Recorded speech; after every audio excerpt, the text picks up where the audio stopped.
Here we go. I'm just testing out my microphone. I'll just hold it like this. Oh God, my camera's not working. Great. Uh, um,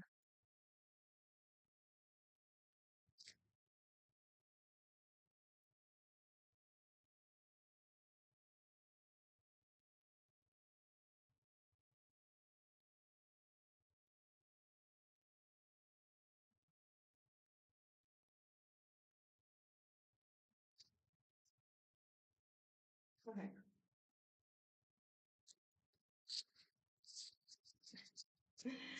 Okay, I'm still figuring this out. It's working though.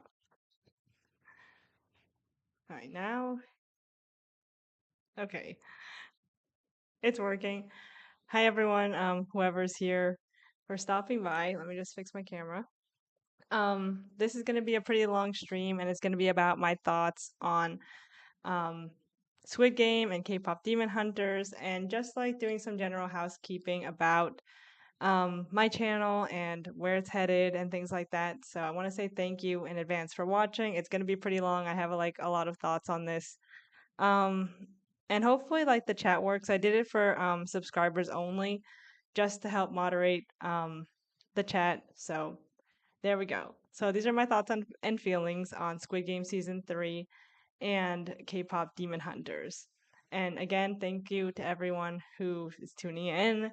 And it should be pretty fun, and it's gonna be pretty long. I have like a PowerPoint set up and everything that I made just to organize my thoughts. It's like 60 slides, so it's kind of long. But hopefully you guys enjoy it. So here we go. And before we start, these are just like the credits of my software and stuff that I'm using, my stream theme and my presentation theme. It's on Canva, and my stream theme is from Streamlabs. If we have any technical difficulties, I'm sorry in advance. And this is the agenda, just general channel housekeeping. Then we're going to first talk about Squid Game, and then we're going to talk about K-pop Demon Hunters. Let me know if you guys have seen any of these down below. But first about my channel. Um, I'm just gonna be honest with you guys. I feel like this year has been such a flop for me. I'm reading like these kids books to my own kid, and there's like this book series called Froggy.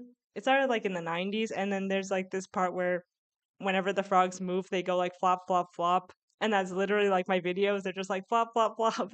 And it's like disheartening. You know, I get really burned out because of this. Um, and essentially, I'm going to look for a new job. So I'm just going to be making a lot less videos. But I will like stream because I feel like perhaps it'll be like more fun and also less time consuming and um again more fun, and so I can also look for like a job, like a more sustainable job, because YouTube is not forever and YouTube is not sustainable.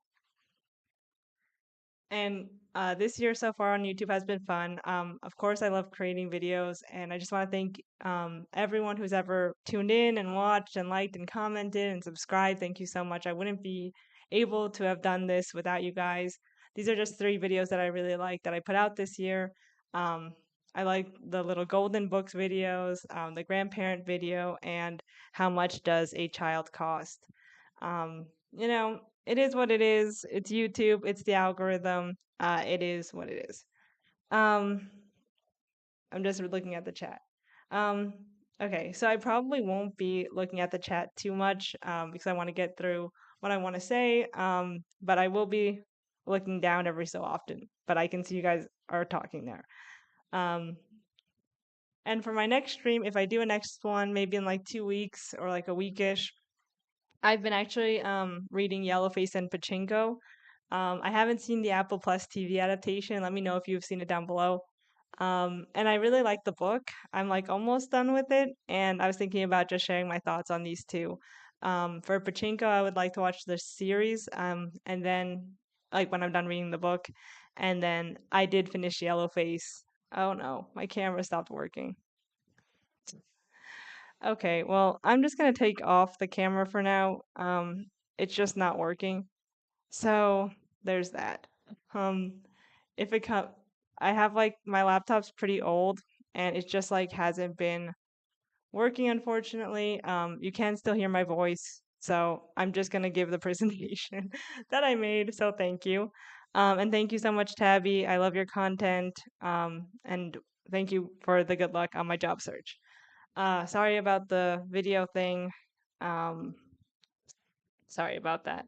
I don't know how to like delete this black box here. Um, but anyway, let's get into the review of Squid Game. Spoilers for Squid Game and K-pop Demon Hunters. So here we go. Spoilers. Um, so speaking of flops, I'm sorry, but Squid Game season 3 and 2 honestly flop. It's just sad because I feel like it proved that season 1 was just lightning in a bottle. I thought it was gonna like get even better than the first season, but it just wasn't. And also, what's interesting is that it all came from like one person's vision. Hwang Dong-hyuk was the showrunner, writer, and director for all 3 seasons of all the episodes. So it really feels like White Lotus all over again, where it's like this one man singular vision. And the first season was really good, and then the other subsequent seasons weren't as good. And that's just unfortunate. So let's get into why. Oh, sorry. Um, so themes. Let's first do a recap of season 1 quickly. The first season took a look at capitalist exploitation and asked, are being in these games any worse than our lives in the real world where we're also shit on and put against each other, and are also like likely to die unjustly? Doesn't this game force us into some sort of perverse world of equality? And, people like that a lot. Obviously Squid Game was like record breaking for Netflix. Um, and Gi-hoon, the protagonist, says, no, these games aren't fair, just like the capital exploitation of the masses aren't fair, and he decides to fight back at the end of season 1, despite winning the games. And that's all very interesting. Great setup for the next seasons. And then in season 2, he fights back. He rallies people to vote to leave after every game, and this is in season 2. But he never gains the majority. Like, they never leave the game in season 1, and there is a rebellion, but it doesn't really go anywhere. They lose actually at the end of the second season. And voting is more prominent in this season. It's a subtle satire and critique of democracy, but honestly, it just kind of didn't go anywhere. And I personally didn't know what they were trying to say about democracy. The illusion of choice is never something that Gi-hoon himself brings up, and it's somewhat poked fun of in season 3 at how unfair or rigged voting can be under the guise of equality. The majority has spoken, right? Like, you have to do what we say. But what if that majority is evil, as seen with Player 100? Just gonna check out the chat. I like season 2 more than season 1, but I understand why people have issues with it. That's interesting. I just couldn't really get into it. I didn't like that. Well, we'll get into it more. Um, and also there's this theme of like what happens when democracy fails us. What happens when we can't, when voting doesn't lead to our desired outcome or a good outcome. And it feels like in season 3, Gi-hoon has no response for that other than giving up and protecting a CGI baby. Like, I don't know why they just didn't use a doll for the baby. I feel like they could have just used a doll. And the themes of democracy being perverted under capitalism is really interesting. But I feel like Gi-hoon himself, like the protagonist, never brings it up. Um, and I feel like it's also a huge miss. Like, are they saying that democracy or that voting, like, I don't know. I don't know what they're really saying. And actually, the All Right Playbook made a video about this in Innuendo Studios, and it's called Always a Bigger Fish. And it talks about democracy and capitalism and how those two systems have a hard time reconciling themselves, together because they kind of don't jive really well together. And I feel like Squid Game season 3 was supposed to be about that, but for me, it fell flat. Player 100 ticked me off. Oh yeah, Player 100 was the worst. Uh, and then we have the baby, and the themes that come up with the baby. Sacrifice everything for the baby, which makes sense. Obviously, they're not going to kill the baby, but it makes the rest of the season a slog and also predictable. Having a baby in the series at all is just so ridiculous to me. Like, I don't know, it makes like really there's gonna be a baby in it, but these are the themes the baby brings up. For example, consent. Babies can't consent to being born. The baby takes its mother's place as a player and makes the remaining players, who are all men, antagonistic. My kids should be players too then. It also splits the money up more by having the baby there and taking its mother's place. It will have a share of the money, and that motivates the other players to want to kill it. I feel like it could be maybe a critique of South Korean patriarchy in that it's all men at the end who hate women and children. Let me know if you think that. And maybe it's even a critique of how people aren't willing to pay into Social Security and the social safety net. Babies are the social safety nets in a capitalistic system that depends on taxpayer money, and people buying into this system. And the men, all of the remaining players at the end are men. They're so angry at this baby without realizing that they're part of society too, and they're unwilling to share with like a literal baby. So I guess that's sort of interesting. I don't know what you guys think about that, but let me know down in the chat. Someone wrote, I saw season 2 and 3 less about democracy itself because it was understood to be failing, and more about Gihun rejecting the logic they reproduced to dehumanize each other. That's very interesting. And I felt the patriarchy is pretty on the nose because they explore that pretty explicitly in the hide and seek and field games in season 3 and 2. Yeah. Me, I personally would have let the mom baby live. Yeah. Um, yeah, no, that's actually really interesting. I didn't think about it that way, but yeah. Um, I like that interpretation. And of course, there's other themes in the ending. There's this Latin phrase that's written on the cell, which is "Today me, tomorrow you." Again, bringing us back to the baby. And capitalism turns us all into greedy pigs or self-sacrificing heroes. I felt like it was too binary. I like the idea, like you said, about Gihun rejecting the system and democracy because it's failing, but um, I don't know. I don't know. Like, I guess like I do like that interpretation. Maybe I'll change my opinion on that. But I guess the front man and his brother have a happy ending. I don't know if like Junho wanted a child, but I mean, I don't know. It's interesting, I guess. Um, I thought it was interesting that Gihoon never called the VIP's bluff like Katniss did in the Hunger Games. Like, I just kept thinking about that, like as he was sacrificing himself. And I also thought I guess it makes sense that the VIPs are all just an evil monolith, but for plot purposes, like it would have been interesting if that wasn't true. But the remaining players are all just depraved and evil men. Again, pointing out the patriarchy thing, and I guess the show had to end somehow, but for me, it was a lackluster conclusion. I don't know how I would have wanted it to end otherwise, but it just didn't feel very whole to me. I'm just gonna read this comment. Might have been a Matrix Resurrection situation where the OG creators were told to create a sequel or allow a different person to try and continue the franchise, similar to Star Wars. Yeah, and that comes in with the next thing, which is the American Hunger Games. But let me just talk about the weakest point for me. The weakest point for me of the last season was the character relationships, which was the strongest point of the first season. The character relationships were all based on pre-existing relationships, like the mother and son, the boyfriend and girlfriend, the best friend and best friend. I felt like they didn't really develop the relationships as much um, as they did in the first season, where basically we got to know the characters' lives outside the games, how they got here, and how they became friends in the game. Nothing was established already. Whereas in this season, and season 2, all the relationships are pre-established, and I feel like they relied too heavily on their relationship statuses for us to feel for them. But that's just my own personal opinion. I like that in the first season we got to know them in the games and then also see their outside lives. Going into the characters, like in season 1, they all became friends in the game. Aside from Gihoon and Sangwoo, they were all strangers, and that led to like a really interesting um character dynamics with all the characters. But in season 2 and 3, for me, the only interesting relationships were the front man and Gihoon. But even after that, it felt like kind of nothing in the end. There was no status quo change, and um like Inho, I guess, just continued to be the front man. Noel was interesting though, as like the North Korean, um, I guess, defector, and her helping the dad and the player.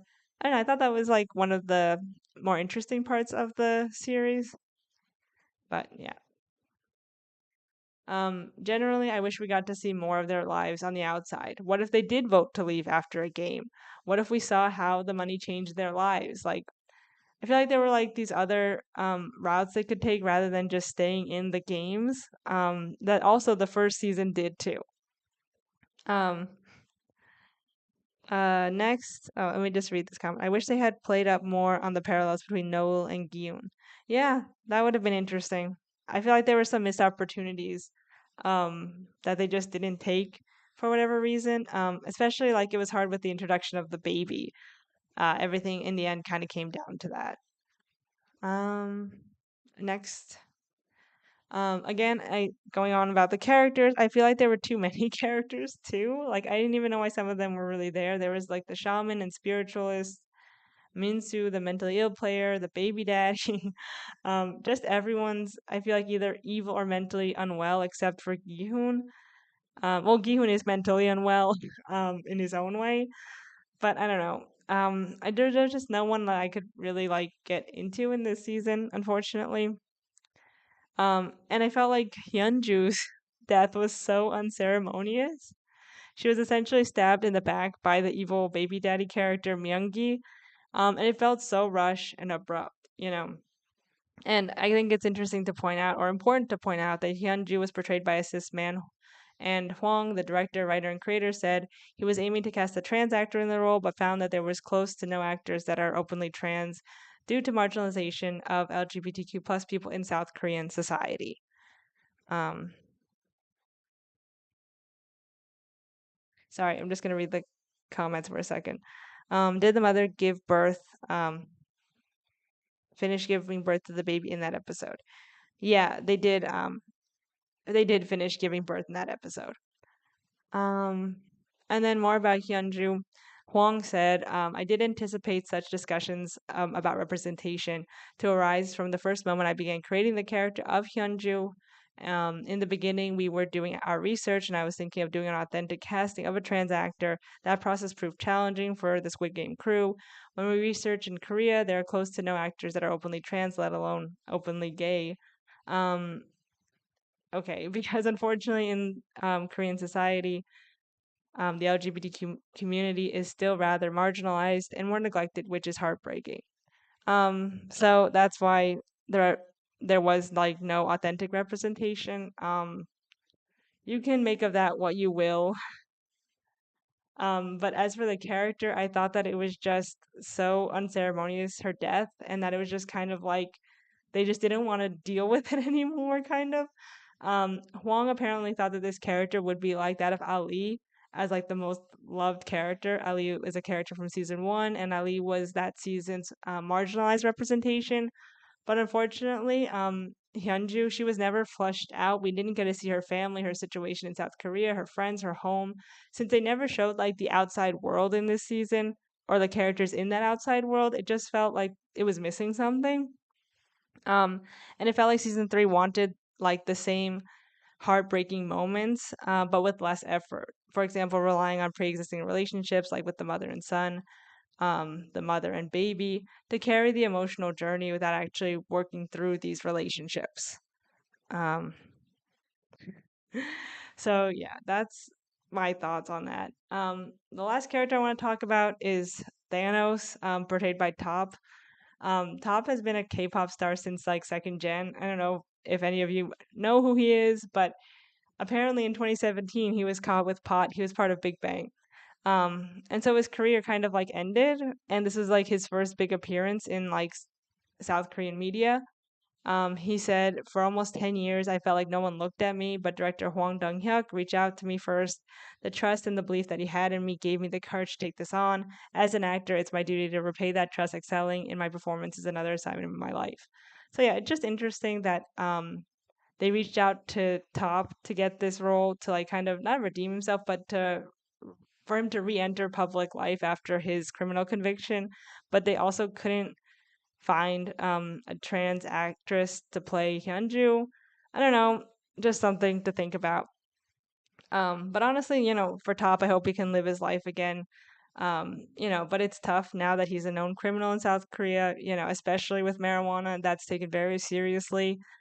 But I hope things will look up for him. I know that this was like sort of scandalous in South Korea because he wasn't even part of a lot of the promotional material.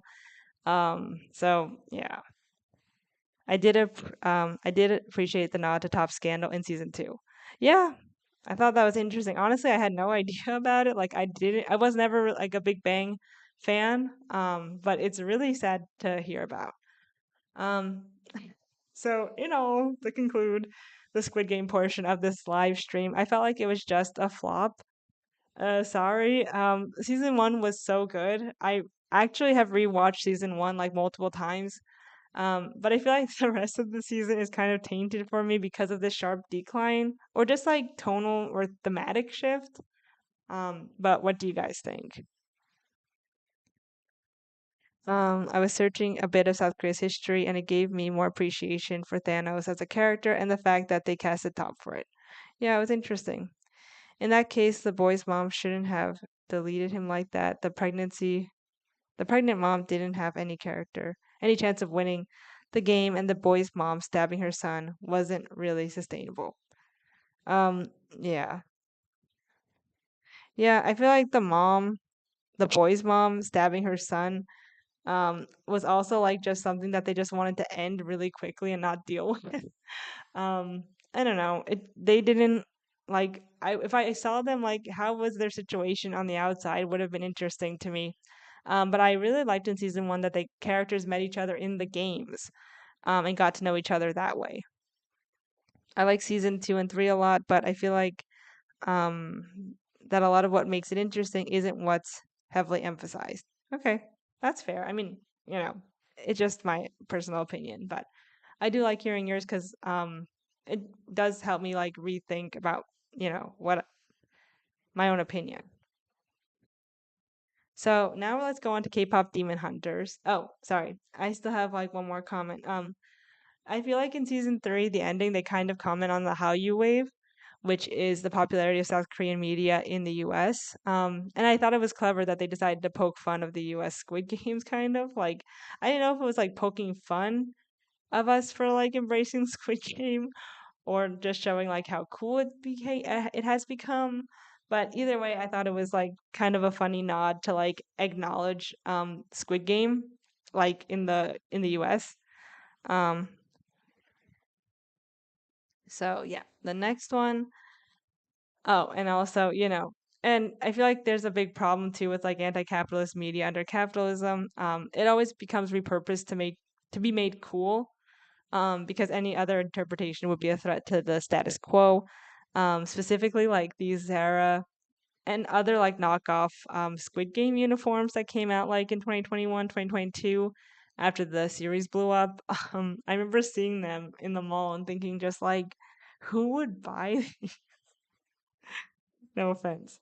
Um, so yeah, let's get into the spoilers for K-pop Demon Hunters. So here we go. Spoilers if you haven't seen this movie yet, click off now. Generally, I thought that the film was an interesting concept. It reminded me of Abraham Lincoln Vampire Slayer. I don't know if anyone has seen that movie. Um, I think I haven't actually seen it, but I've heard like mixed reviews about it, but it just feels like I don't know, that's like the first thing that came in my head when I heard about this movie. Um, so here we go. So the plot, if you don't already know the plot, the K-pop girl group huntrx are pop stars by day, demon hunters by night, trained to hunt the evil spirits that come from the underworld. Except guess what? Rumi, the lead singer, is part demon. She's told to cover up her whole life, lie to her loved ones, but when she loses her voice and meets another human demon, Jinhu, that all changes. And the entire movie is inspired by Korean shamanism and mythology, which I think is important to know before we get into it. And it also shows like the real work and like thinking that went into the movie. Specifically, I'm going to talk about Maggie Kang, and she was like the co-director of the movie. So I think that like she really like thought this through and worked out the kind of lore that she wanted to have in the film. So basically, in the film, there's like these spirits, or I'm gonna butcher this, but I think it's pronounced guishin, or spirits in Korean folklore, or humans who have died, and they're also dokebi, which are Korean goblins, and they're both shown in the film as living in the underworld. And the people who communicate with them, or one of the people that communicate with them in Korean folklore, or actually in Korean history, are mudang, or female shamans who work as intermediaries between our world and the spiritual world, and they're the inspiration for huntrx. Oh, and actually, like if you go to like the development photos and visual development, there's clear inspiration for like their weapons. I found this out. Zoe's Shinkao is one of the most unique weapons with close ties with shamanic history, and the origin in K-pop Demon Hunters. So even their weapons that they fight the demons with are inspired by like actual like historic tools. And there's more lore. There's like in Korean mythology, there's like these Josung Saja, or Korean Grim Reapers. I guess how we would describe them as non-Koreans. And the Saja Boys, or the rival boy band from the movie, are made up of like five of these figures, which I thought was interesting. Hashtag boy band demonic panic. Actually, this whole concept reminded me of Repeat Stuff from Bo Burnham, like where the devil is inside of like a male pop star, except Jinu redeems himself through self-sacrifice. I'm just gonna read here. It reminded me of Totally Spies. Just saw Demon Hunters. It reminded me um, of a way less serious Sinners. Yeah, definitely. Um, and I'm still waiting for like the age gap discourse between Jinu, a 400-year-old demon bad boy, and Rumi, a 20-year-old half demon pop star. Let me know when that discourse drops. My favorite part and character design were that of the tiger and the magpie. Apparently, the mountain's guardian spirit sent the tiger to give peace and protection to like this village in Korean history. I put the link here, but um, this contributed to the lasting image of the tiger as a sacred guardian, and the tiger protects Rumi. And also, magpies are messengers that are associated with good news, and these animals work together in the movie to bring Jinu and Rumi like together. So I just thought that was interesting. I just love this design so much, and I wish that the film did more of that.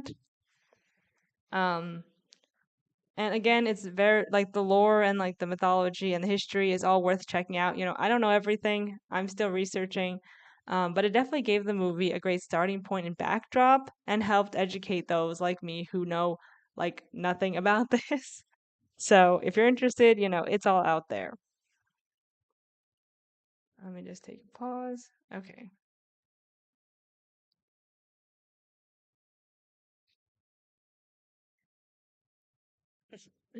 Yeah, no, you're right to be tired about that. One thing that I didn't put in this um uh presentation is how like they don't show um like anything about how K-pop is really influenced by Black American music. I'm specifically talking to the last person who commented about how Zoe's introduced as a rapper, and she's specifically described by her fans as being scary only when she's rapping.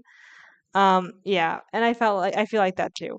That's definitely fair. And I noticed that too, that like there was like and it makes sense because it takes place I guess in Korea, but I don't know, it just felt kind of close-minded, and also like it could have been more.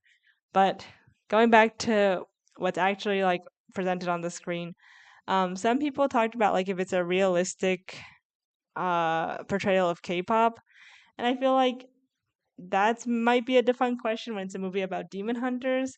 But it does take time to poke fun at the industry, like the over-the-top variety shows, the competition between fandoms, the idol awards, subtle humor, at K-pop that I didn't really get, to be honest, because I'm not Korean.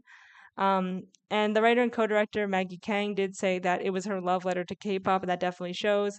But again, maybe there were missing elements of like where K-pop takes its inspiration from. So maybe that could be talked about when the conversation of like realism comes up.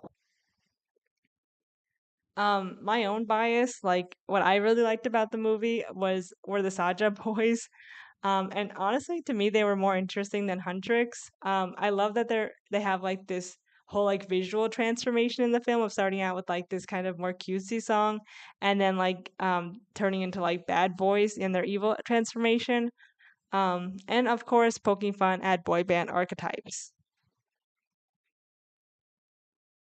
And like there's mystery, Abby, baby, romance, and they each play into a boy band archetype to like the extreme. And I thought that was really funny and great satire. Um, so for what it's worth. And I thought the animation overall was good. Kang said they wanted to bring anime into like the 3D. She said we took a lot of inspiration from faces and the look and feel of anime with the aim of doing a CG version of it. Let me just read the comments. I feel like it's rushed, and I would have loved to have more fleshed out backgrounds of Zoe and Mira. Mira. Yeah, we're getting to it. We're getting to the criticisms.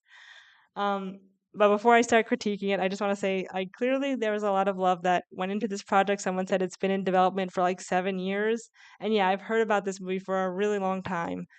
And I felt like the expressions worked well. However, personally, like my own bias is that I'm not a big fan of like giant expressions. I don't read a lot of manga and I don't watch a lot of anime. So maybe that's why I didn't love the movie as much as I wanted to.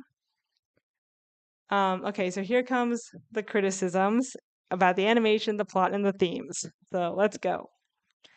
Um, Animation, the 3D anime expressions, is it a hit or a miss? Personally, for me, I don't think that 3D anime expressions work. It works a lot better in 2D. But that's just my opinion. Let me know what you guys think. It just didn't work for me. And for all the comparisons to Disney, Disney and Pixar have developed their female characters to be a little bit more off model. Of course, they could still do better, but I think people like to shit on like Turning Red, for example, for Bean Mouth and their character designs, but it's arguably just as expressive as K-pop Demon Hunters that's now getting all this praise. So why is that? I don't know why that is, but it is kind of tiring to me. It's like not as black and white as people want to make it out to be. But, again, my opinion. Um, yeah, and someone said it would have been cool as a show. And yeah, I think that eventually they will make like a franchise out of the movies or out of the movie concept. And I also still thought it was interesting that Maggie Kang said that she wanted to see like pot-bellied girls like herself, but none of the girls ever like go off model when it comes to being in food comas or their weight. Unlike, ironically, the characters from Encanto and Turning Red are all like different like body sizes, and Kang highlighted wanting to differentiate them from Marvel female superheroes that were just sexy and cool and badass. She wanted the girls, who had pot bellies and burped and were crass and silly and fun. And I feel like they did burp and stuff and like were crass, but I don't know, like if it's as groundbreaking as like they're marketing it as, personally. But that could be an unpopular opinion. Whatever. And I also felt like a lot of it felt too polished and too 3D. Like it just needed more texture. And Arcane is like so good, but and I feel like people compare it, always bring it up as like being better, but it really is just that just does a great job at being more drawn and being in a more drawn style in a 3D space. Like, I don't know, I just feel like if it was more painted or had more texture, and instead of being so smooth, um, the interpretation could have been maybe a little messier. I saw this more like half rendered style in a behind the scenes Netflix video, and I thought this rendering was more unique than the final product.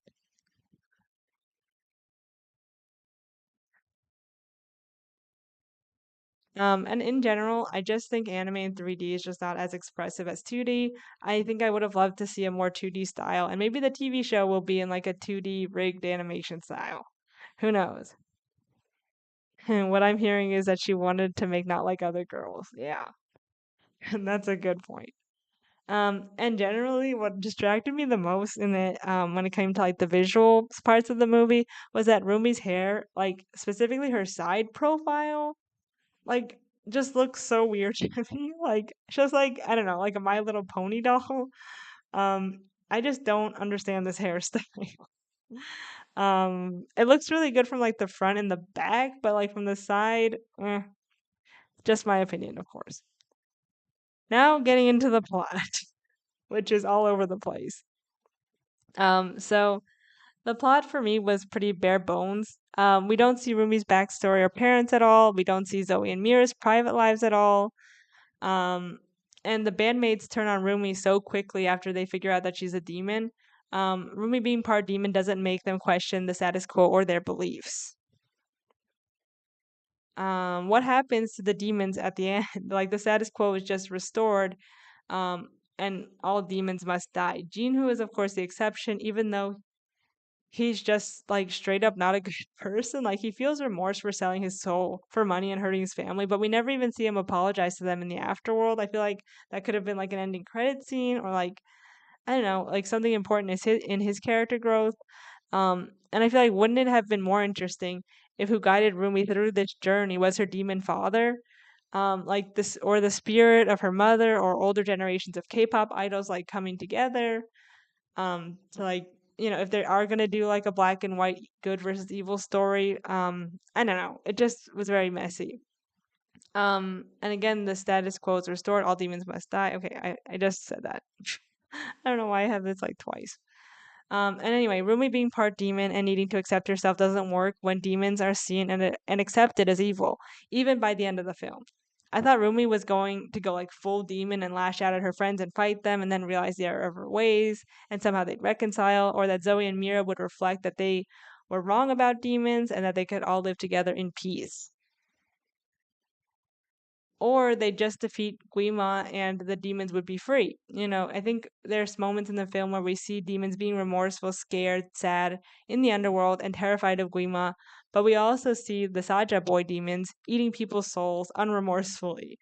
So what does it mean for Rumi to be the only half demon who's allowed to be a part of the human world? Like, why is she the exception? Is it because of her humanity? But what about the demon side of her? So I don't know. They're just like they want to have their cake and eat it too kind of thing. They want to have the "This is me, this is real" song, but they also like want all the demons to die. I thought they'd go more into like an accepting that we all have demons, quote unquote, inside of us. We're all afraid of something. We're all vulnerable. We all feel negative emotions, have regrets, and that's okay. But honestly, that's never really touched on. And again, Rumi being part demon doesn't even make her mentor, Celine, see that demons can be changed and be normal and just like us. In the end, they're all vanquished except for Rumi, and the honeymoon is restored and everything is fine. I don't know what you guys thought about that, but it was very confusing to me. I'm curious personally about the romance between Rumi's parents. Like, how did that work? Maybe they'll make a prequel next. I think a prequel would be interesting. Um, but who knows what they're gonna do next. I personally think that the movie is purposefully underdeveloped for fans to fill in the plot holes and missing pieces of the story with like fan art, fanfic, theories, etc. Also, it's good to have missing elements to expand on in the future for a franchise. Everything's a franchise now. Everything is IP. And clearly, the film is for a younger audience that wouldn't question like the validity of these plot points that I'm pointing out, and that's fine. What I thought was weird was all this AI stuff that started popping up like after the movie came out, like these AI real life quote unquote models of like the characters. That was weird. Like, I don't know, that was just weird to me. And also like AI covers of the songs, like getting thousands of views. Is this like fan culture now? Like just people making like AI videos to try to become viral? It just feels like kind of bleak. But then again, there are like real fans out there, dancing and showing their love for the movie. So I don't know. It was just weird, like seeing all that AI stuff.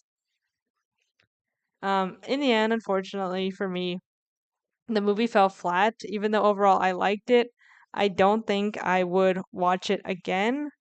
I think it's definitely, of course, more for children, which is fine. I just wish we got to see more time hopping to the past. You know, what were Rumi's mom and dad like? I feel like they do go down like some pretty dark inroads, like about like Rumi's dad being half demon, and about like the girls' like own negative feelings, like Mira and Zoe about their lives. Um, but they're never really touched upon, and that's like a really big miss for me. Um, and of course, the songs, you know, the movie is a musical. I thought the songs were good. I really like Golden. Like that song has been stuck in my head since the movie. And Soda Pop and Your Idol, like all of them are good. They're not like groundbreaking, but they're definitely earworms. I think for kids, tweens, and teens, and even some adults will have fun with the concept. And in the end, it's a good original idea. That's why people are praising it. That's why people are loving this. You know, it's the Sony Animation era. Um, but to be honest, I feel like in maybe like a few years or so, people are gonna start seeing like the plot holes more obviously. Because the thematic execution leaves much to be desired. So that's just like my general thoughts about the movie. Let me just read your guys' comments. Potbelly wear. The anime style isn't really going to work since Pixar has been playing it too safe for their 3D animation. Definitely agree. Um, I enjoyed Wild Robot's CG watercolor look. Yeah, that was the one that looked really cool too. And I actually recently watched Flow, and I thought that looked really good because it was like a less polished CG style too. And yeah, Rumi's hair was like really bad. It was the best of both worlds. Okay, when I oh yeah, fan made merch came out so fast. Yeah, it's AI probably. Well, maybe not AI. I mean, like there are people doing fan art, but the question of the human really necessary, like this could go a lot deeper. I'm not aged enough for the show. Um, would I ever make a video comparing women's rights of Koreans in the North versus South? I don't think I know enough about that to talk confidently about that. About the quality of films like these, do you think they'll be very commonplace, especially throughout the 2030s? Do you think the excitement could pale in comparison to the 2010s since it'd be kitsch? Hmm. Hmm. That's a really good question. Um. The 2030s. Oh God. Um. I don't know. I feel like I'm surprised this movie did so well. I guess I'm not that surprised because it's been really hyped up. I mean, I think it'll be like The Greatest Showman musical, where it was like Greatest Showman was like so beloved and so many, they had so many fans. Like, I remember teaching English to like tweens at the time, and they were like eating The Greatest Showman up. Um, just because like of the catchy songs and the "This is real, this is me" thing. And that's what this movie reminds me of.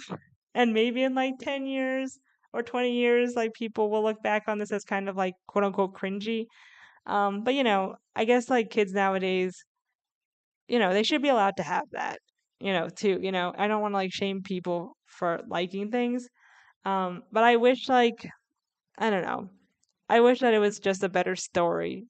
You know, more about like accepting negative emotions and like, you know, there was no real reconciling with like the, you know, some people do feel vulnerable and like, you know, and they do things that they regret, and they're sorry for them. But like they never show that in the movie. I saw shirts and stickers of the movie on Depop yesterday. Songs are definitely earworms. I'm also one and done with this show. Yeah, I think like it's a one and done thing. Um, and I'm really glad that you guys came to like listen to my thoughts. I'll stay on for a little bit more just in case anyone has any more questions, but um my next stream, maybe we'll talk about Pachinko and Yellowface, the book. And yeah. One, am I allowed to send you video suggestions? And two, I've at least been learning how to draw without yeah. I honestly think maybe the movie would have been a good series. Yeah, I think it would have been a good series too. I hope that they make like a sequel or like some sort of supplementary material to work out some of the stuff. I also hated that Jinu died in the end and couldn't live. Like if they're gonna like bring this like character in, but then he's just like a plot device and dies, like I don't know.